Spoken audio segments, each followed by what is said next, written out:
Hello guys, ito na video na i-share ko ngayon mga guys. Ito po yung experience ko na nag-travel kami ng Macau. At ito po mga guys, sobrang daming tao. Ang haba-haba ng pila mga guys dito sa port sa Hong Kong to Macau. Ito yung port mga guys, papuntang Macau. Sobrang haba ng pila. Inabot kami dito ng 1 oras kalahati ata mga guys. Grabe. Kasi mga guys, ito na month is April. Ang daming mag-exit sa Macau na mga Pinay. Kasi para mabigyan ng visa ulit. Kaya need namin mag-exit sa Macau.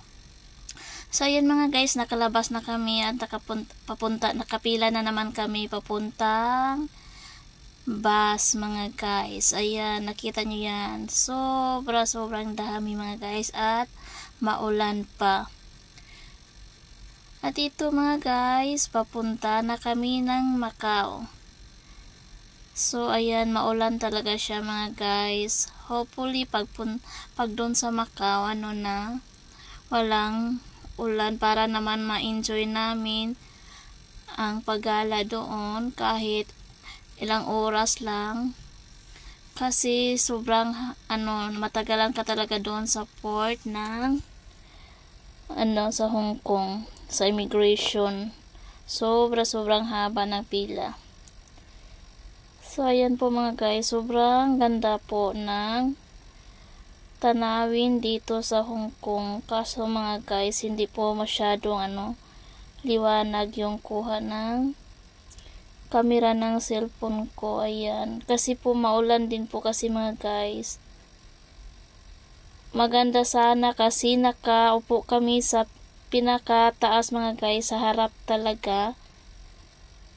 Kaso naman yung camera ko hindi masyadong malinaw. So ayan po mga guys, ito po yung papuntang Macau mga guys at nagbabas lang po kami. Ang pagpunta po ng Macau mga guys from Hong Kong ay may pagpipilian po kayo mga guys, bus, airplane or mag-ferry kayo. Kaso mahal po yung ferry at saka yung plane. So ito nga pala mga guys, ito malapit na tayo sa under the sea tunnel mga guys. Ito, dadaan tayo sa ilalim ng dagat. Nga pala mga guys, ang pagpunta dito sa Macau by bus mga guys, ang daanan nyo po mga guys ay tulay. From Hong Kong to Macau mga guys ay tulay talaga. Wala talagang nasa land lang. Nasa dagat po kayo. Sa dagat po tayo dadaan. At ito naman yung under the sea tunnel. Medyo mahaba po itong under the sea tunnel dito mga guys, puntang Macau. Kasi nasa 10 minutes po siya mga guys, bago tayo makalabas. So ayan po mga guys.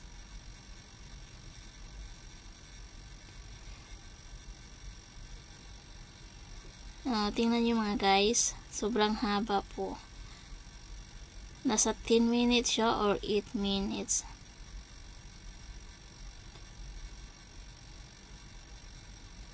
Sobrang galing mga guys, no?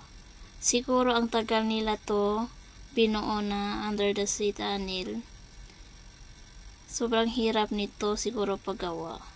Kasi sa ilalim ng dagat. Nasa ilalim ng dagat. Ayan po mga guys, sobrang tagal talaga natin makagawas dito. Sobrang tagal natin makalabas dito sa tunnel na ito. Wow. Nano ko to sa video ko mga guys, 10 minutes ata to bago tayo makalabas sa Under the Sea Tunnel. So ayan mga guys, andito pa rin tayo sa Under the Sea Tunnel. Parang hindi na tayo ata makalabas dito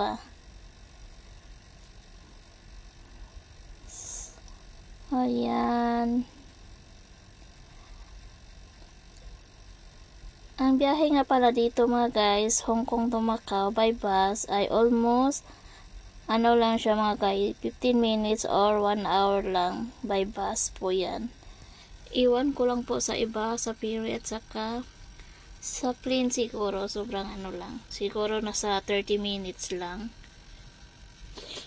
Yan mga guys, lapit na tayo makalabas. Ayan. Kita na natin yung liwanag sa labas. Ayan, nakalabas na tayo sa tunnel. So, medyo malapit-lapit na tayo sa Macau. Ayan po mga guys. Ayan, nakita na po natin yung port sa Macau. So, andito na po tayo sa Macau. First time ko po ito mag-travel Macau mga guys. Kasi need ko mag-exit din para dagdagan yung visa ko ng 1 taon. Kasi mag-expire na yung visa ko at need ko ding mag-exit para mabigyan ako sa immigration ng 1 year more visa. So ayan mga guys, andito na papunta na tayo sa Port Macau. Lapit na tayo mga guys.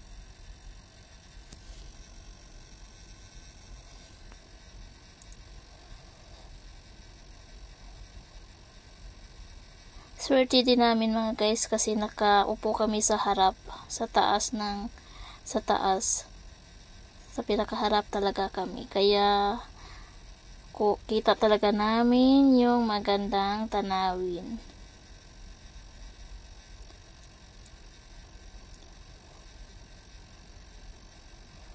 So ito mga guys, papasok na tayo sa Port Macau. Ito na naman mga guys, andito na kami sa Port Macau. Tingnan nyo naman guys, sobrang daming tao din. Inaabot din kami dito ng 1 oras hihintay para makalabas kami dito sa Port Immigration Macau. Kaya mga guys, naubos na yung oras namin. Parang hindi na kami makapasyal dito sa Macau. So ito mga guys, nakalabas na kami doon sa sa Immigration Macau at dito na kami lakad-lakad. By the way mga guys, hindi ko na pa nakita yung palabas namin sa sa Immigration ng Macau papuntang bus kasi sobrang nagmamadali na talaga kami mga guys. Halos na kami.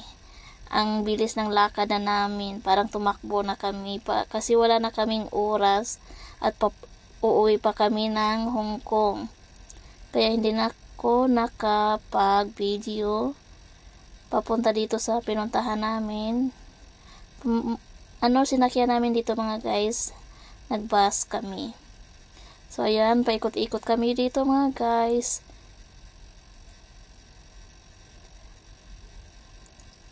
Dito sa Macau mga guys, sobrang daming dito mga guys, magagandang lugar lalo na pag sa gabi. Kaya gusto kong bumalik dito kasi pag gusto ko makita yung dito pag gabi. So ayan mga guys, kahit kami dito mga guys, na parang tumakbo na kami guys. Ang ng lakad namin, talagang nagmamadali kami. Kasama ko nga pala mga guys yung pinsan ko, ayan. At saka isa kong friend. Ayan po ang mga kasama ko, nagpunta ng Macau. Kita nyo po yan sa likod ko, yan po yung pinsan ko. Ayan mga guys, paikot-ikot kami mga guys. May hinahanap kami na magandang lugar doon sa yung sa Grand Lisboa ba yun? Doon kami pupunta.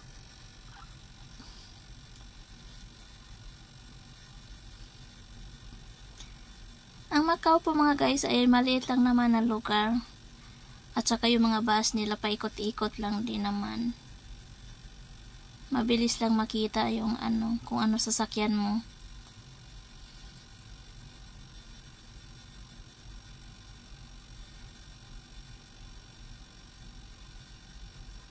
Ayan mga guys, ito mga guys, papunta kami doon sa Grand Lisboa mga guys. Ito na daan. Ayan, yan yung nakita natin, yan na po yan. Pupunta tayo dyan. Alam nyo po guys, sobrang ganda niyan pag sa gabi. At maganda po yan sa loob. Kaso mga guys, hindi na kami talaga pumasok sa loob. Kasi wala na talaga kaming oras. Kasi naubos doon sa immigration ng Hong Kong at sa Macau. Kaya hanggang labas lang kami, hindi kami pumasok sa loob. Ayan, malapit na po tayo mga guys sa Grand Lisboa.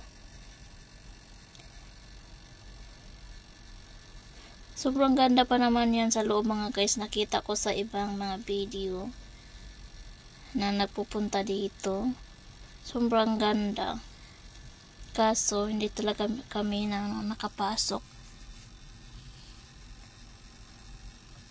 At magkatabi lang po sila niyan mga guys ng yung casino. Ayan mga guys, hintayin natin kami makadating doon. Kasi yung niya sa tapat niya ay casino. Dito daw sa mga guys sa Macau, sobrang daming mga sugal mga guys. Daming mga gambling dito, daming mga casino.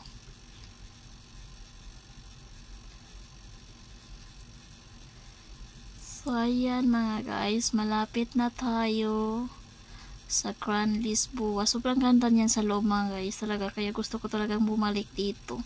Yung mahaba yung oras sana namin para makita namin ang buong dito pasyalan na magandang lugar.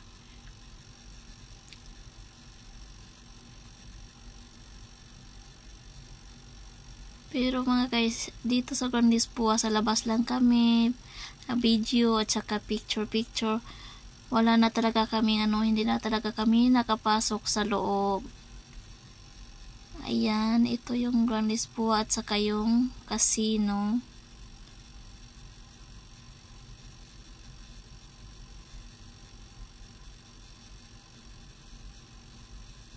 Ayan mga guys, Casino Lisboa.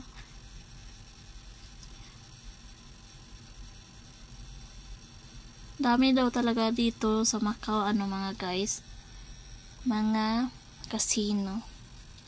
Yan yung casino mga guys sa tapat, at dito naman ito yung Grand Lisboa mga guys. Ayan,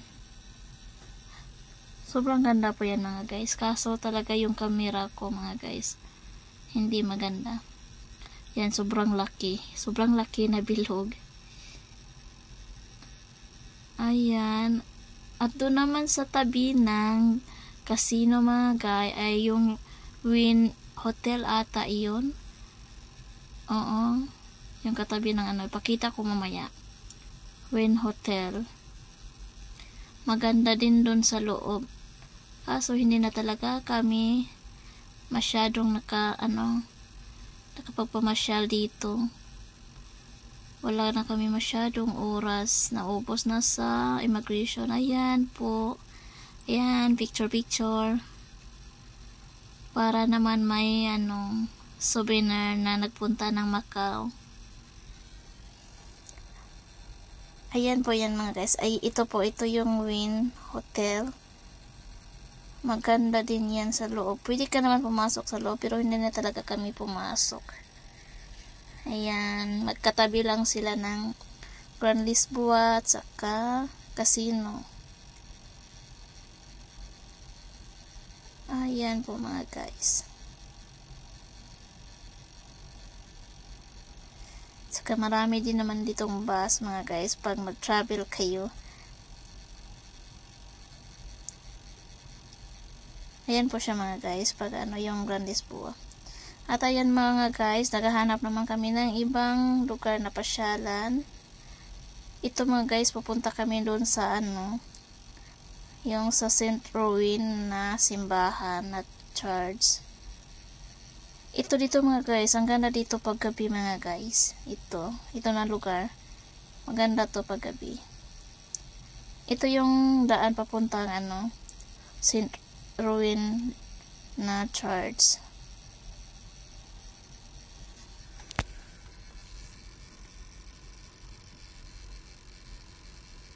Medyo na-enjoy din naman namin mga guys ang pagpunta dito sa Macau. Kahit ano na kami, parang tumakbo na kami lumakad.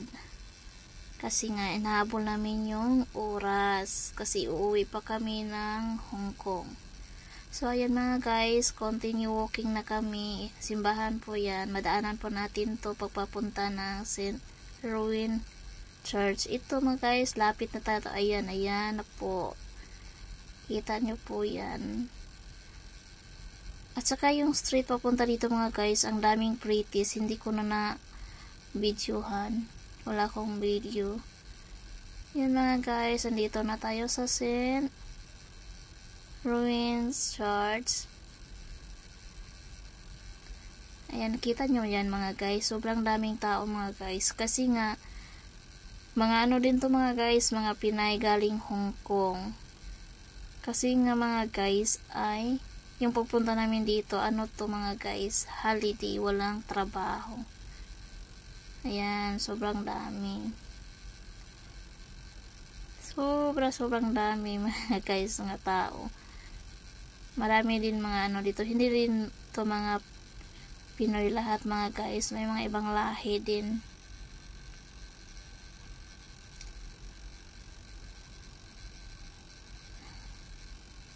At ayan po mga guys. Ayan. Kita nyo po, dami talagang tao. Kahit dun sa taas. Ayan po. Ito po yung sa baba. O, tingnan nyo guys. Kung gaano kadaming tao. Ayan, picture. Souvenir. At ito mga guys, pauwi na kami ng Hong Kong. Sobrang nakakapagod mga guys ang first travel ko sa Macau. Kasi naghahabol kami ng oras. At ito mga guys, pagdating din namin ng Hong Kong, sobrang haba din ng pila. Inabot kami ng 2 oras. Hindi ko na naano ng video. So thank you for watching mga guys in my first travel Macau. Bye bye.